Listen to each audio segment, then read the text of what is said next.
Prepare for the extraction point. We've been briefed on all the important stories and events in the world of emerging information. Now, it's time to extract the data and turn it into action. Live from the SiliconANGLE studios in the heart of Silicon Valley, this is Extraction Point with John Furrier.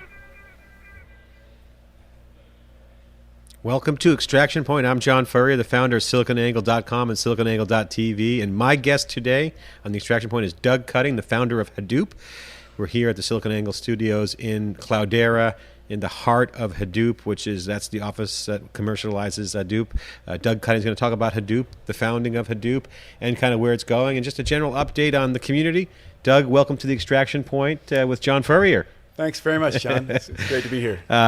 We sit next to each other at the same table when you're in town. You actually work for Cloudera as an employee, and you're also the founder of Hadoop, one of the hottest trends in tech right now. And you also live in the vineyards in Napa. I live up north. I try not to get too specific about it. I'm not. I don't consider myself the founder. I'm a founder of the project. I was there when we were starting it out. But it's really a collaborative effort. Lots of people involved. And I was one guy there. I think I'm identified with the project because I was there from the start, and I had the privilege of naming it after my kid's stuffed elephant, which gives me a certain amount of. You're a figurehead for the whole project, and there are other founders. Let's go through and talk about the early days of Hadoop. I mean, obviously, you were a co-founder of Hadoop, but one of the principles behind it, obviously, and there were a lot of contributors. Talk about the early days of Hadoop for the folks out there and what Hadoop has become. So take us through the evolution of Hadoop, and Hadoop being the software that is powering this big data trend or unstructured data trend. So take us through the origins of Hadoop. What was going on at the time? So I got started on this. I was working on a project called Nutch. We started Nutch in 2002, 2003, something like that, trying to build a open source web search engine. So what Google and Bing and folks like that have, but all open source. It was an ambitious effort because those are major works of software that take a lot of work to maintain, but we're like, what the heck? Why not do one in open source? And we knew from the start that in order to build something that big, at the time I think people were saying there was 1 billion web pages. Now we say 20 or 100 billion or more than maybe a few hundred billion. The numbers keep going up, but still a lot of data. More than you could store on a single hard drive, more than you can really store on a single server or process, especially on a single server. So we knew it had to be a distributed solution from the outset. I also knew from my work on Lucene, doing full text search, that processing data at bulk data at that kind of rate wasn't necessarily the forte of relational databases. In fact, in the early days of Nutch, we tried using relational kinds of technologies, using B trees and whatnot, to keep track of the web pages that we were grabbing, and they just couldn't keep up. So the current tech was not there for you. I mean, wasn't basically there. Like, hey, relational databases are great, structured data, a lot of tables, a lot of overhead. We just couldn't get the performance we needed. We wanted to. So if you're crawling the web, for example, every page has a large number of outgoing links, and for each of those outgoing links, you have to look up and find out whether you've seen that page before or whether you need to crawl it or when you last saw it. So you need to do sort of a database lookup, and at the rate you can pull pages down from the net, you do the math and you look at the number of database accesses you need to do, and it gets to be really huge. So we needed some alternate way of handling this big fat pipe of data that we were. And what year was Hadoop coming together at this point? Was it 2005, 6? So we worked on it for a couple of years, and we had a way of getting everything distributed, and we could run it on maybe 4 machines, and we sort of worked out these problems, and it would, in theory, all scale to hundreds or thousands of machines. But in practice, it was really hard because there was a lot of manual steps. It wasn't all fully automated. The algorithms and the data structures were designed to be distributed, but having a real distributed system is another step. And about that time, so this would be 2000. I'm going to say 4-ish. maybe 2005, probably somewhere in there, Google published a couple of papers. They published first one about a MapReduce distributed file system, the Google file system, GFS. And then about a year later, they published this MapReduce paper. And you put the two of those together, and they perfectly solved the problems they were having. They used the same algorithms, the same way of distributing that we were already doing in Netch, but they had a framework which automated all the hard parts, and just made it so that you could easily scale without adding more people manually monitoring things and moving things around, which is the way we were doing it with Netch. And so to me, it was like, that's what we need. This is obviously it. So me and another fellow, Mike Caffarella, primarily the two of us at this point, set about implementing those. And it took us a year or two, and we had something that we could run. Was the Google code, did they contribute code at that time? Was it simply persistent paper? They published paper? 2 papers. Got it. And they didn't say a lot more about it than that, but the papers were pretty clear about what was going on. We started doing this, and we got it to a point where it would run on 20 to 40 machines. I was working with the Internet Archive, and they had some clusters of 20 to 40 machines that I would run things on. Mike was working at University of Washington doing some research for his Where's he at dissertation. now? He's at, oh boy, I'm trying to remember the name of it. It's Is he still at the university? no, he's at a different university in. So he's an academic still. He's in academics. He's an assistant professor. Good. I'm embarrassed that I'm blanking on the name. It'll come. That's to me okay. as That's soon all as right. we Just get want off to know if the- he's in the company. Is it Google? So did Google just kind of throw the papers out there? Did they get involved?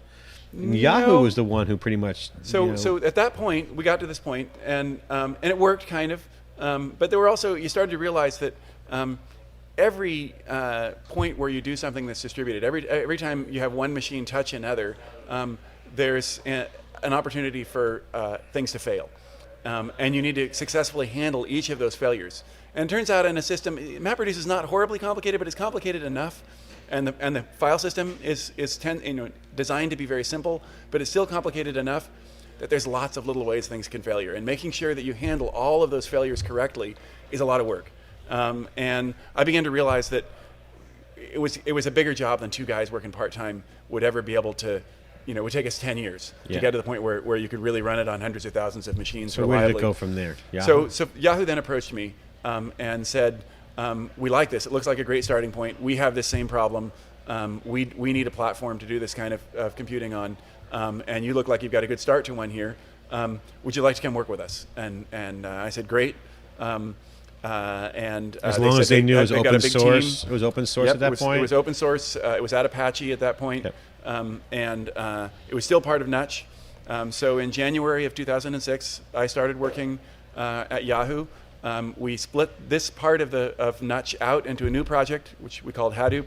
A number of Yahoo engineers got involved. Most of them worked for a guy named Eric Baldishweiler, Eric 14 as he's known, Owen O'Malley, Arun Murty, folks like that who were still very involved in the project. Are they still at Yahoo, those guys? And those 3 are still at Yahoo. There's a lot of other people who. We got to get you guys Yahoo on here on the Cube. Come into the show here in Palo Alto. We'll get you on. So they had a good, impressive team of engineers that they set onto this, and over the course of the next year to 2 years, it really did mature.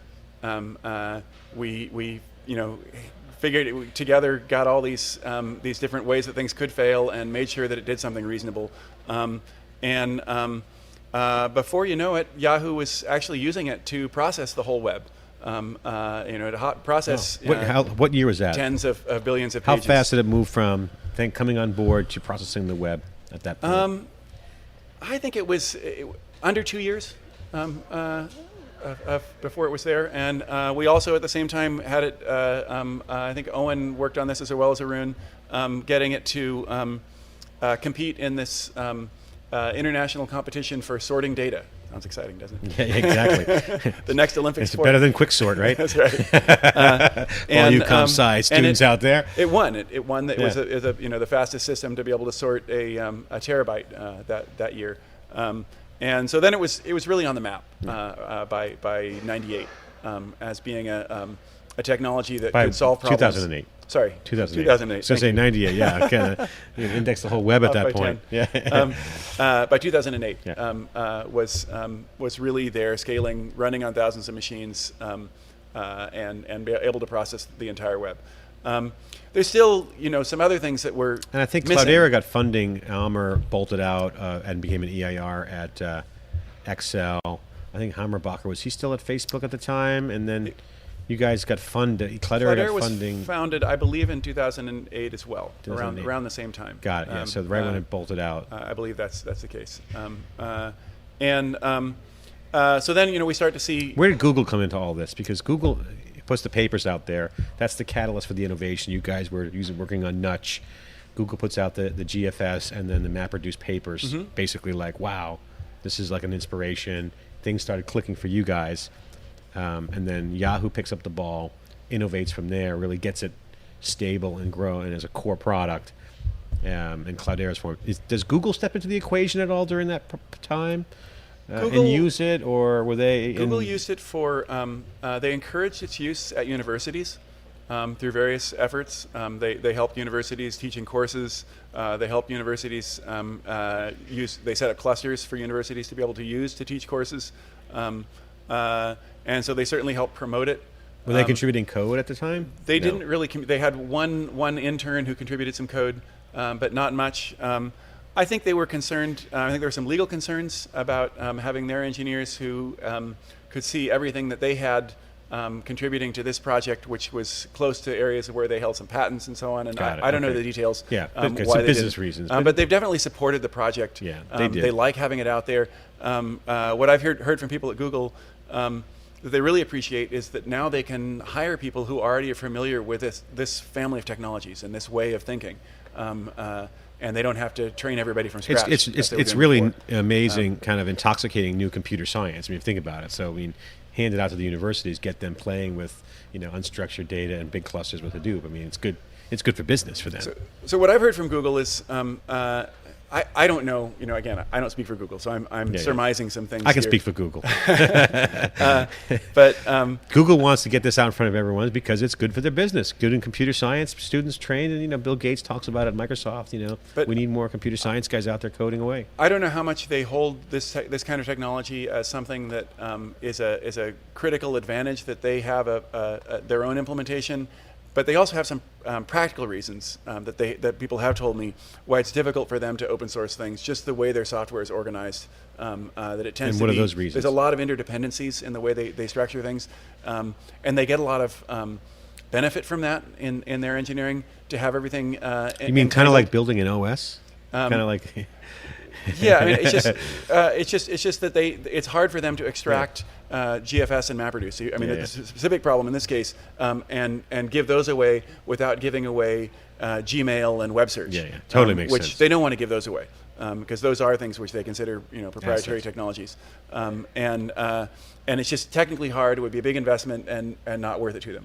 Whether even if it were easy, whether they would, I don't know. That question doesn't come up because it's not something they can do. It makes sense to Google. They should protect the crown jewels. I mean, they got outside of search, Gmail and Android are the two hottest products for them. So, but they've been very encouraging and about this work. I just wrote a comment to a blog post about Google how a lot of the ex-Googlers now are getting in funding and doing startups. So, they're taking over Silicon Valley at the startup level, where it's both funding and execution. So, Google has a very entrepreneurial mindset within the company. A lot of people doing entrepreneurial things, which is a double-edged sword for Google. There's creates more chaos, but provides more energy and innovation. Cool. So Hadoop, great movement. A lot of people involved, helping along the way. You had a wingman in Mike. Yahoo came in. Google initiated with the papers, gets it going. Yahoo picks it up. Boom, you're at Yahoo. Cloudera gets formed. Now you have Cloudera commercializing the aspects of Hadoop. You have Apache Software Foundation managing the Hadoop project with all that contribution and contributors coming in across the board. So great history. Right. What's going on today? So what's the current situation? We've got, lots of people still contributing, both at Yahoo, at Facebook, at lots of other companies are involved in the project today.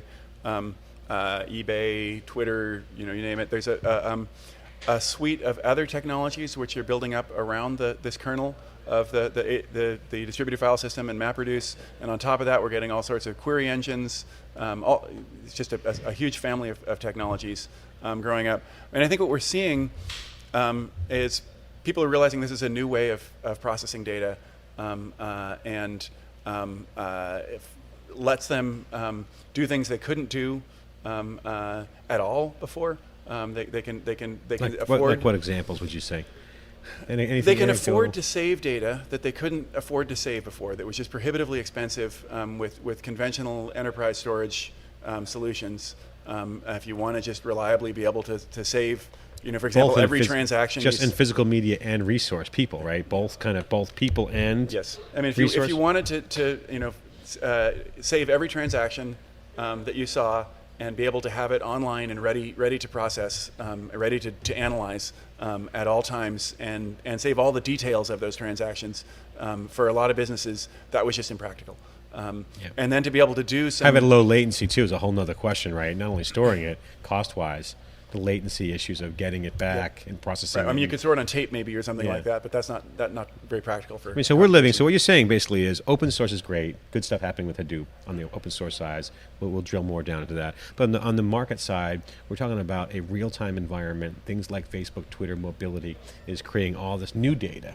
So in addition to the data that businesses could capture from a legacy standpoint, there's all new data. Right. So the requirements are high. Well, we've got banks and things like that, and banks have a lot of transactional data. They've got ATMs, they've got credit cards, they've got all kinds of financial information which they can track and correlate and analyze and learn about their customers, learn about markets, learn about credit risks. It's all sorts of different industries. In healthcare, you can there's lots of data that comes in. That used to either be discarded or not kept in an easy to use online form. Yeah, I mean, a lot of companies. I talked with the CEO of a company called ClickFox, Marco Pacelli out of New York. What he's done is he's used unstructured data and kind of the data model to integrate all this data from call-in data, call center data, web data, in real time process it and identify business value for the customers, his customers, to change processes. Right. Simple things like this person called in on the phone because they thought they forgot their password, but they really didn't forget their password, but they're still calling, they're getting hung up on. So all these like customer satisfaction things are like amazingly being identified by data that was once stored and locked out on fenced out tape. So this ClickFox company is doing extremely well. And his customers are saying, we've never had this kind of business engine before, like real dashboard of like, hey, this is what our customers are doing. And he was telling me that they could never do that before. So that is a pretty solid example of what you're saying, which is these new engines can come in, identify these problems. The other thing that it facilitates is doing ad hoc analyses. So you can afford to save the data, but you can also afford to save it all and run some computation over all of it. And it may not be hugely fast, but you can do it and get it done. And maybe it takes half an hour, or even overnight. And that's tremendously enabling for people doing research. And you don't always know what you want to do with the data when you gather it. Or you might change your mind. You might say, well, this is what we're doing with the data, but somebody has another idea tomorrow, and can we do this? And if you can afford to save it all, and you've got a sort of general purpose engine that can go and process it all, then you can figure out other things to do with it after the fact. And we see people taking advantage of that all the time. That's a huge advantage. I think the old school way of doing things was you'd spend a lot more time upfront designing. You sort of say, what is the question we're going to ask at the end of the day for our data? What are the set of questions that we want to be able to answer? And so we've got the data coming in. So let's transform the data before we load it in, and filter it down to just those things which are required to answer these questions, and then we'll index it in just the way that we can quickly answer these questions later, and you build this very specific system for this one set of questions. So the constraints are amazing. You've got structural constraints, syntax. Right. So then if you change the question you want to ask, then oops, you've got to go back and you've got to if you even were able to save the original data, if there's something you want to query which you threw out, you're screwed. So highly inefficient, which is why this ClickFox example is interesting to me, because what it opens up is, to exactly your point, these business intelligence or data warehouse systems were purpose-built for a certain set of questions. Right. Exactly. And a lot of this value is unpredictive type things that are ad hoc. Right. Identifying trends quickly, and with the real-time web, it becomes very interesting. We're here at Cloudera in the SiliconANGLE studios here in Palo Alto, California, with Doug Cutting, one of the founders of the Hadoop project. Great inspiration to many folks in the computer science field. Hadoop is one of the most popular, growing, emerging technologies that is fueling a new innovation and revolution in business value and changing the data warehouse business as we know it, and changing, quite frankly, society and benefits to society. Doug, let's talk about computer science and for a minute. You've been an inspiration to a lot of folks out there, young and old, around what you've done. I mean, you've taken some hacking, an ambitious goal of building an open source search engine, and transformed that with a partner, and got some momentum in a classic open source success story where it got momentum, and you had stakeholders like Yahoo and Google contributing, massive companies that had the same need, grows into a big project. A lot of folks want to know, younger folks in particular that I talk to, is how do you do that? Like,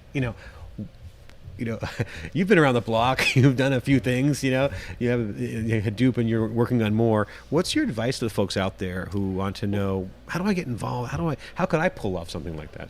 I think working on open source is a huge advantage. I worked writing software at proprietary software companies for a good 15 years before I started doing open source work. And I don't think the quality of the software, or even how innovative it was any different in those contexts. But fewer people got to see it. And in some cases, I worked for companies that went bankrupt, and the software disappeared into an intellectual property black hole. When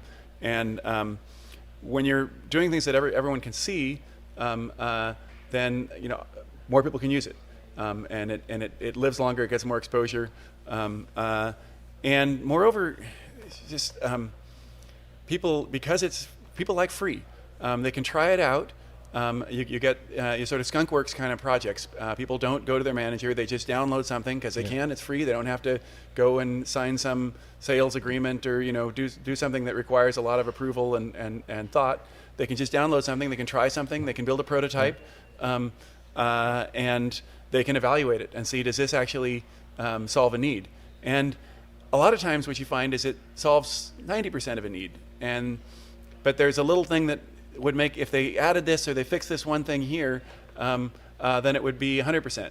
And so then they add that, and if they're smart, they give it back to the project so that it will stay there. So it'll be there for other people and for them in the future. The other thing, what did you learn in that process? I want to get to another advantage of open source for them is when they have problems with it, they try something and it dies in some horrible way, they can easily go and see why it died because they've got all the code. And if they've got a question about it, there's a bunch of people out there who will answer the question for free. And with proprietary software, I think it's a little harder to do that. If you usually don't have the source. Someone could quit and leave the job, right? And they may not be around, for a lot of reasons. So I think people find it easier just to get started. And then once they're going to modify it and get it to do what they want. And so it's to me, it's been a huge improvement working on open source over proprietary software. What would you say to the folks out there from lessons learned? I mean, you've had an interesting road, or you've had probably hit your head against some stumbling blocks there, and challenges always happen. When you have growth, it's like a crying baby. You got to fix things, right? So, what would you share with folks out there for this kind of where you are now, where you've come from? Just some lessons learned, best practices. What are the things that you'd share? Like I've come to appreciate. To avoid. I also at all the projects I work on are at the Apache Software Foundation. I'm currently the chair of the Apache Software Foundation, and I've come to appreciate through the years the value that Apache brings. Apache's worked out a lot of systems and ways of operating open source projects that work well. Where you can get people who may have differences to work together and resolve those differences, or decide to split up, and it gives you a legal structure. I think of it as a sort of a civil society. It's like a government for software, and I think it's better. They've done than a good anarchy. job over the years. They've created some good products, pretty stable products, good community, very active. I mean, they have a good track record, obviously, web server from the web server days always forward. But it's because the reason that there are these high quality projects is because there's this bottom up. It's not that top down. There's been somebody cracking the whip and saying you will produce great software. Rather, it's that there's a system that enables people to produce good software and encourages that in a bottom up manner. It's a very, very bottom up organization. What's going on at that gets you excited these days? Obviously, you're very busy. Obviously, you have a day job here at Cloudera, but you're actively working at Apache on the new stuff. What's exciting for you these days? What are the projects you're got your fingers in and playing with? Well, it's exciting to see new versions of Hadoop roll out and all the surrounding projects that surround it and all the new things that people are able to do. We're working on getting out another major release of Hadoop 0.22. Someday maybe we'll have 1.0. Who knows? I spend most of my time when I'm writing software these days working on a project called Avro, trying to establish a standard data format that has permits a little more introspection of the data. Yep. That's language independent format. So that the data can describe itself and people can process it from lots of different applications. I think there's not quite the right data format out there yet, and I'm hoping Avro can prove to be that. Another related problem we have is the systems that these different components communicate with. The ones we currently use in Hadoop are fragile. If you change things on one side, then the other side may not be able to talk to it any longer, and we need to fix that. We need to get to the point where you can smoothly upgrade different components independently in these distributed systems, and that's an ongoing project to figure out how to do that, and then it's going to be a massive effort to work that through all these projects. Let me ask you a question. It's more a philosophical question, so answer it however you'd like. What has surprised you the most? What's going on today? Is there anything in particular you go, "Wow, that is an absolute surprise"? I mean, or in a good way, could be like, "I didn't think." You can say, "From I didn't think it was going to happen," or "Wow, I didn't think it'd blow up and be that big." Yeah, I think it's all surprised me. The success has been pretty. I didn't anticipate that this was going to be more than a technology to support an open source web search engine. That was what I was interested in. That's what we built it for. The fact that it's of general utility, isn't a total surprise, but I didn't think it would be of this much general utility, that it would be used in insurance companies and banks and in science and all kinds of things like that. That wasn't something I anticipated. So it's been a very pleasant surprise. I talk to a lot of developers out there, and from time to time we talk about things like what's going on with things like OpenStack and this, that, and the other thing, Hadoop, and all these other proprietary vendor technologies and whatnot. And then you got people who are decision makers in these big banks and whatnot. But at the developer community, it's a little bit more fickle. People want to know, hey, I want to like an open source. I want to work on something and feel good about it, and not have it go away. And so there's a general feeling around developers to look for the hot thermals in the market where there's the good community growth, like those areas that are just getting sucked up with momentum. Is there anything that you could point to and say for the folks out there that are developers, like here's some projects that you're seeing out there that are getting a lot of momentum that are worth getting behind? Because a lot of times developers just want some stability around the community. Is it HBase? Is it Flume? Is it all these other momentum points? Is there anything out there that you could point to? Or worth pointing to? I always think that people should work on something that solves a need they have.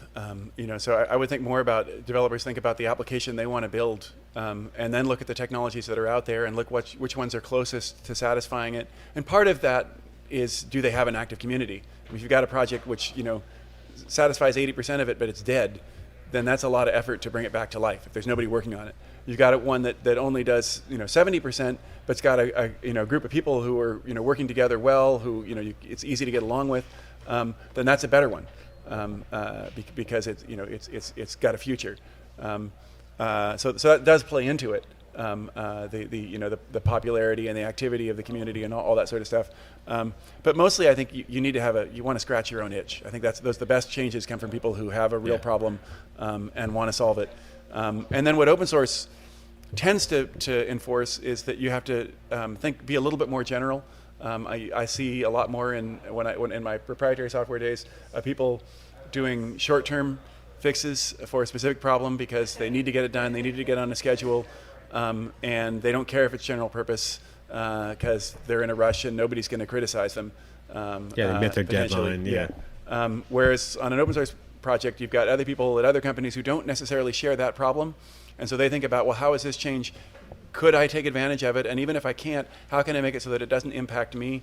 And so you spend a little more time. There's a little more QA involved. There's a little bit, a lot more QA Get involved. more eyes looking at it from different angles, different perspectives, different uses. So it's not just QA. I mean, it's a particular kind of QA where people are trying to. I mean, it's because you're trying to build something collaboratively that's shared. You have more perspectives because there's a diverse set of users. I actually have to run. Okay, we're here at Doug Cutting here as the run. Thank you for coming on the Extraction Point. Really appreciate it. Thanks for your insight. We look forward to talking further about Apache and the projects and getting more folks in here talking about Hadoop. Appreciate your time. It's fun to be here. Thanks. I look forward to doing it again. Okay. Bye-bye. That's a wrap, Ricky.